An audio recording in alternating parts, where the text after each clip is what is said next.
नमस्कार साथियों, welcome to class again सबकी कक्षा में आप सभी का स्वागत है। साथियों, इस वीडियो में हम लोग चर्चा करने वाले हैं इंडिया और ईएफटीए के बीच में जो फ्री ट्रेड एग्रीमेंट साइन हुआ है, इसके ऊपर हम लोग डिटेल में डिस्कशन करेंगे और इसके बाद इंडिया के पर्सपेक्टिव से समझेंगे कि ये फ्री ट्रेड एग्रीमेंट से हमें क्या हासिल होने वाला है। जैसा कि आप सभी लोग देख पा रहे हैं कि वेरियस न्यूज आर्टिकल में ये कवर किया गया है कि India EFTA signs $100 billion trade pact, first such deal to include investment commitment किया गया है। वैसे ही प्रेस ट्रस्ट ऑफ इंडिया यानी कि पीटीआई ने भी लिखा है India EFTA ink free trade agreement $100 billion investment target in the next 15 year. तो हम लोग डिस्कस करते हैं। सबसे पहले देखते हैं कि ये फ्री ट्रेड एग्रीमेंट क्या है। फ्री ट्रेड एग्रीमेंट पैक्ट होता है दो या दो से अधिक कंट्रीज के बीच में या नेशंस के बीच में, ताकि इन दोनों कंट्रीज के बीच में जो ट्रेड बैरियर्स हैं उन ट्रेड बैरियर्स को रिड्यूस किया जा सके। फ्री ट्रेड पॉलिसी के अंदर गुड्स और services can be bought and sold across international borders. इसमें चाहे गुड्स हो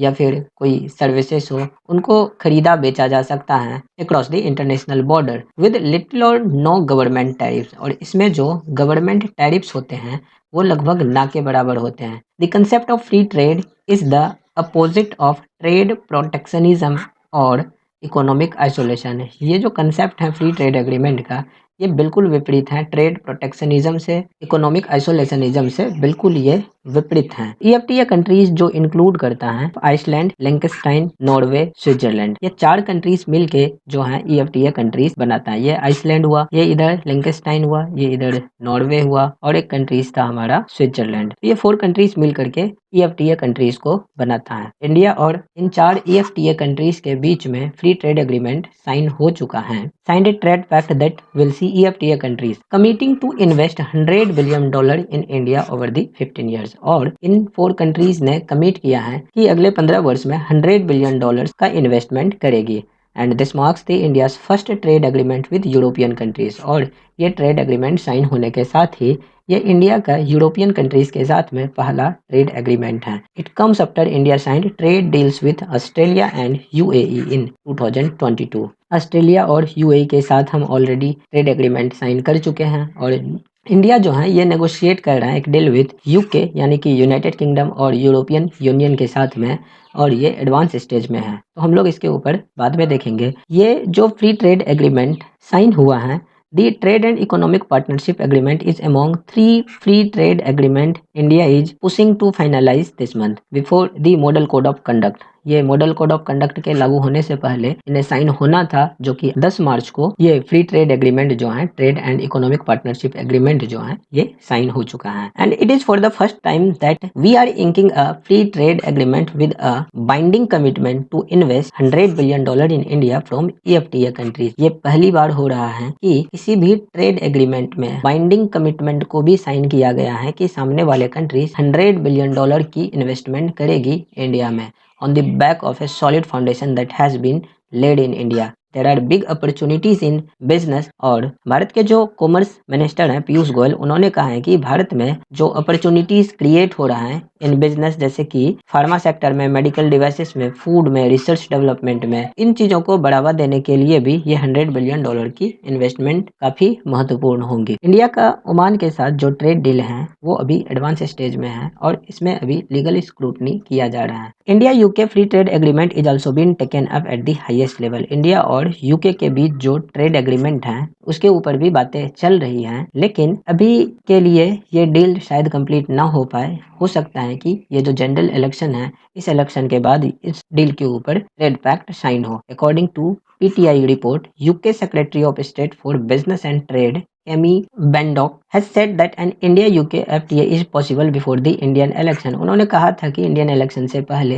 ये पॉसिबल हो सकता है, लेकिन अभी की स्थिति देख करके लग रही है कि ये डेडलाइन शायद संभव ना हो। तो अदर ट्रेड डील्स की अगर हम लोग बात करें तो comprehensive agreement with Australia and the free trade agreement with 27 members of the European union are also being negotiated but are expected to be completed only after the general elections. और इन दोनों deals में, यानी कि Australia के साथ जो comprehensive agreement हो रही है और फिर जो यूरोपियन यूनियन के साथ जो फ्री ट्रेड एग्रीमेंट की बातें हो रही हैं, इन दोनों डील में जो मोस्ट इंपॉर्टेंट बातें इन्वॉल्व हैं वो हैं एग्रीकल्चर सेक्टर। ये दोनों डील इन्वॉल्व करते हैं एग्रीकल्चर सेक्टर, जो कि भारत के लिए ये एक बहुत ही सेंसिटिव इशू है तो ये EFTA कंट्रीज के साथ जो इन्वेस्टमेंट कमिटमेंट है, ये पहला ऐसा इन्वेस्टमेंट कमिटमेंट है जिसमें कि मतलब EFTA कंट्रीज इन्वेस्ट करेगा भारत में $100 बिलियन, और ये $100 बिलियन जो आएगा from the provident funds in the EFTA countries, और this includes Norway's $1.6 trillion sovereign wealth fund. Norway का $1.6 ट्रिलियन का सोवरिन वेल्थ फंड जो है वो इन्वेस्ट होगा। The world's largest pension fund which posted a record profit of $213 billion in 2023 on the back of strong technology stock returns। और जो investment commitment है may not be legally binding, ऐसा माना जा रहा है कि ये लीगली बाइंडिंग नहीं होगा, लेकिन अभी हम लोग क्या देख रहे हैं कि ये जो ट्रेड एग्रीमेंट साइन हुई है, इस ट्रेड एग्रीमेंट में ये लीगली बाइंडिंग एग्रीमेंट है। जैसा कि हम लोग इधर पीछे देखे थे, signed a trade pact that will see EFTA country committing to invest $100 billion in India over 15 years. Commitment falls under investment promotion and that India and EFTA are not signing a bilateral investment treaty as is being negotiated. An investment commitment is crucial. ये काफी ज्यादा crucial है, ऐसा इसलिए क्योंकि India और EFTA के बीच जो ट्रेड हो रहा है ना, इस largely in the favour of European grouping. ये EFTA कंट्रीज के फेवर में अधिक रहता है, इंडिया और EFTA कंट्रीज के बीच का trade. India runs a high trade deficit with Switzerland के साथ हमारा काफी ट्रेड डेफिसिट है, which could widen after India eliminate duties as part of the deal. और अगर हम लोग ये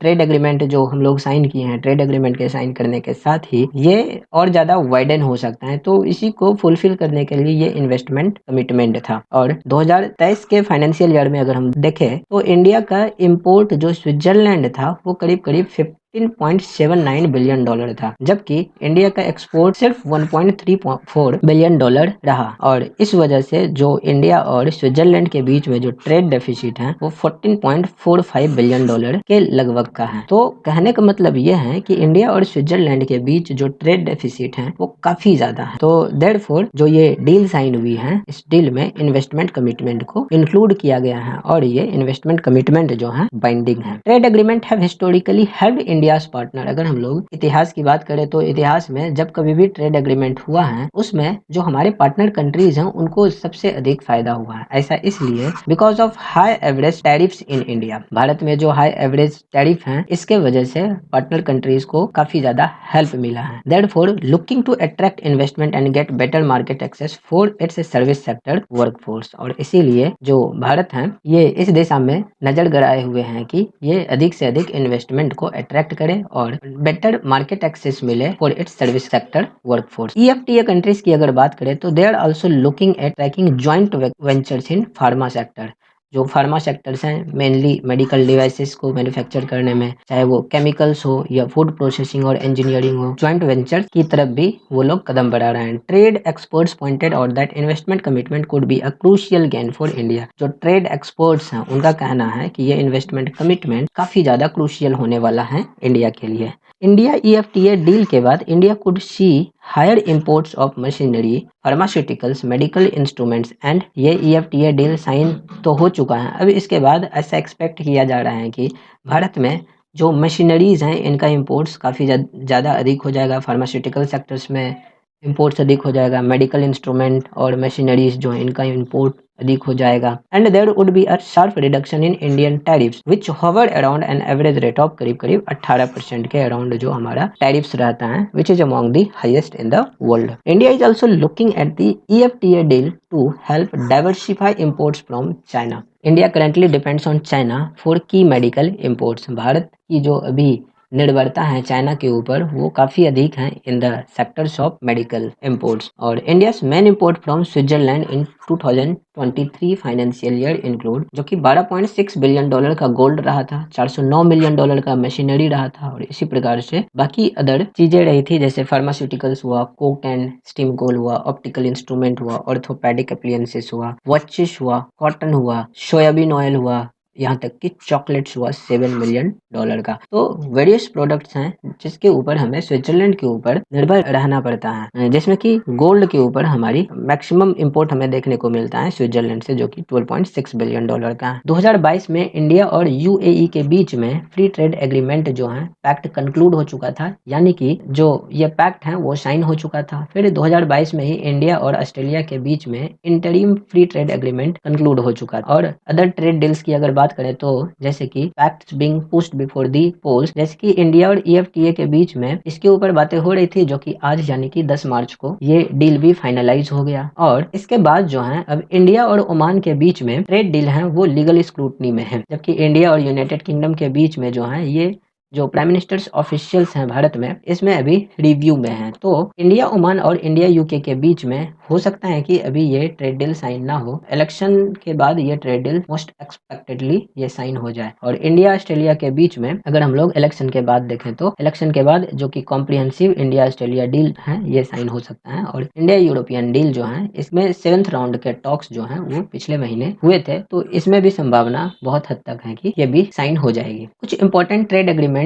अगर हम लोग इंडिया के देखें तो CCECPA यानी कि comprehensive economic cooperation and partnership agreement, जो कि इंडिया और मॉरिशस के बीच में है। South Asia preferential trade agreement, ये है हमारा प्रमोट करने के लिए trade among the member countries came into effect in 1995। ये साप्टा कंट्रीज जो है इनके बीच में ट्रेड प्रैक्टिसेस को प्रमोट करने के लिए साप्टा एग्रीमेंट है। उसी प्रकार से South Asian free trade agreement SAFTA, इधर SAPTA था, ये SAFTA है, जिसमें कि free trade agreement confined to goods but excluding all services like IT। Agreement was signed to reduce custom duties of all traded goods to 0 by the year 2016। और जो Asia Pacific trade agreement भी है, जो कि previously Bangkok agreement के नाम से जाना जा रहा था, ये भी एक प्रेफरेंशियल टैरिफ अरेंजमेंट है that aimed at promoting inter regional trade through exchange of mutually agreed concession by member countries. और इसके बाद अगर हम लोग देखें तो इंडिया का जो ये फॉरेन ट्रेड एग्रीमेंट है इसमें क्या क्या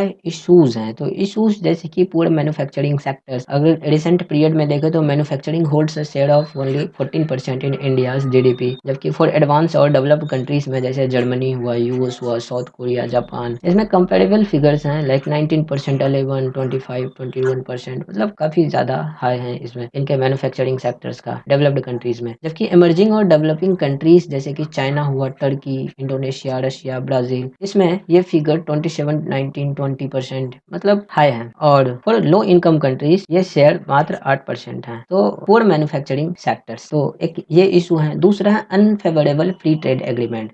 अगर हम लोग पिछले दशक में देखें तो इंडिया ने साइन किया था free trade agreement with association of south Asian Nations, यानी कि आसियान कंट्रीज के साथ में हमने फ्री ट्रेड एग्रीमेंट साइन किया था। रिपब्लिक ऑफ कोरिया के साथ किया था, जापान के साथ, मलेशिया के साथ फ्री ट्रेड एग्रीमेंट किया था। However, it is largely believed that India's trade partner have gained more from this agreement than India। और ऐसा माना जा रहा है कि जो हमारे पार्टनर कंट्रीज हैं उसको इन फ्री ट्रेड एग्रीमेंट से ज्यादा फायदा हुआ है एज कम्पेयर टू इंडिया। तीसरा है प्रोटेक्शनिज्म। अगर भारत का आत्मनिर्भर भारत कैंपेन की बात करें तो it has exacerbated the view that India is increasingly becoming a protectionist closed market economy। आत्मनिर्भर भारत कैंपेन से ऐसा प्रतीत होता है कि भारत जो है प्रोटेक्शनिस्ट पॉलिसी की तरफ चले गए हैं, क्लोज्ड मार्केट इकोनॉमी की तरफ चले गया है, हर चीज में आत्मनिर्भर भारत होने की का प्रयास करता है। तो ऐसा मतलब माना जा रहा है कि इस तरह से ये कुछ इश्यूज हैं इंडिया का फॉरेन ट्रेड पॉलिसीज में। तो साथियों आज के लिए बस इतना ही, मिलते हैं हम लोग अगली वीडियो में, जब तक के लिए नमस्कार, जय हिंद।